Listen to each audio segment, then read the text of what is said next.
Талғат Жақыпбекұлы Бегелдинов, Кеңес одағының батыры.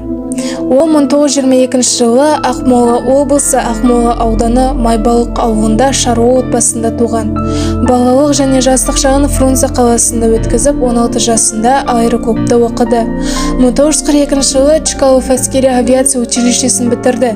1943 жылдың қаңтарынан 144 гвардиялық шабуылшы авиация полкының құрамында Калинин, Воронеж, далалық 1 және 2 Украин майдандарында шайқасты.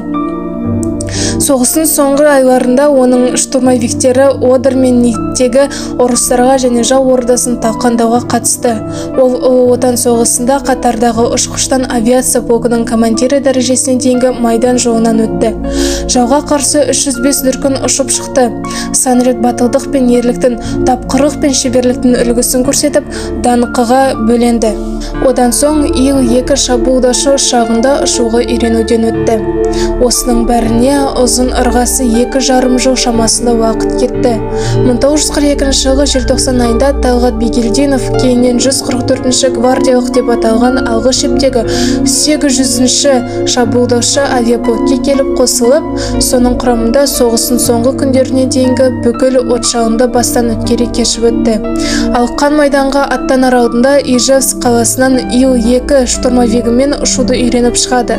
Сол күннен бастап әскерилер арасында ұшқыш танк деп аталып кеткен Илюшаға басы бүтін бауыр басып, 1942 жылы майданға аттанады. Талғат соғыста 305 рет жеңіске жетті, жауынан мерейін 305 рет үстем етті. Ерліктің мақсаты әрдайым жеңіске жеттіп отыру болса, сол қасиетті мақсат Бегіне Бегелдинов мәрттікпен көтеріле білді. Ол жер жасандырған жаусаны, талқандалған техника мен жабдық жарақ дұшпанды ойрандатқан шығын молая берді. Бір өзі алғашқы 10 ұшу жорғында дұшпанның Демьян тобындағы 10 автомашинесін, 2 зеңбірек, 4 зотын, 100 шақты гитлершіл мен 1 жойғыш қырғиын құртып жіберген. Сол ерлігі үшін ең алғаш рет 2-ші дәрежелі Отан соғысы орденін алды. Осы өзі бір көргеннен қатты ұнатқан ұшақпен көк жүзінде 500 сағат болады. 305 рет әскери шабуылға шығып, жау ұясы Берлинді алуға бірінші болып қатысады.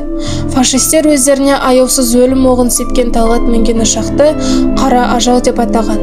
23 жасында Кеңес одағының 2 мәрте батыры атағын иеленіп, соғыста небір көзсіз ерлік көрсеткен қыран қазақ қан майданнан аман-есен оралады.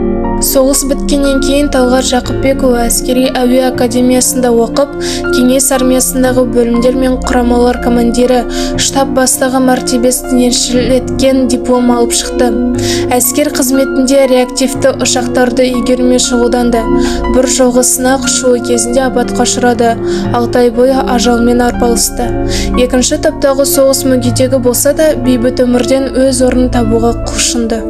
1956 жылы денсаулығына байланысты демалысқа шығады. КСРО жоғарғы кеңесінің 3 мәрте депутаты болып сайланады. 1957 жылдан 1970 жылға дейін азаматтық авиацияны басқарып, Алматы, Ақмола, Арқалық, Қызылорда, Қарағанды және Тараз сынды көптеген қалаларда аэропорт салу ісіне өлшеусіз үлес қосады.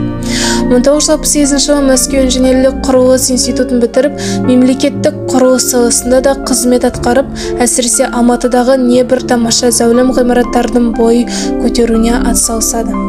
Ленин ордені, 2-ші рет Қызыл ту ордені, 1-ші және 2-ші дәрежелі Отан соғысы ордені, Александр Невский ордені, Қызыл жұлдыз ордені және 3-ші дәрежелі даңқ ордендерімен марапатталды.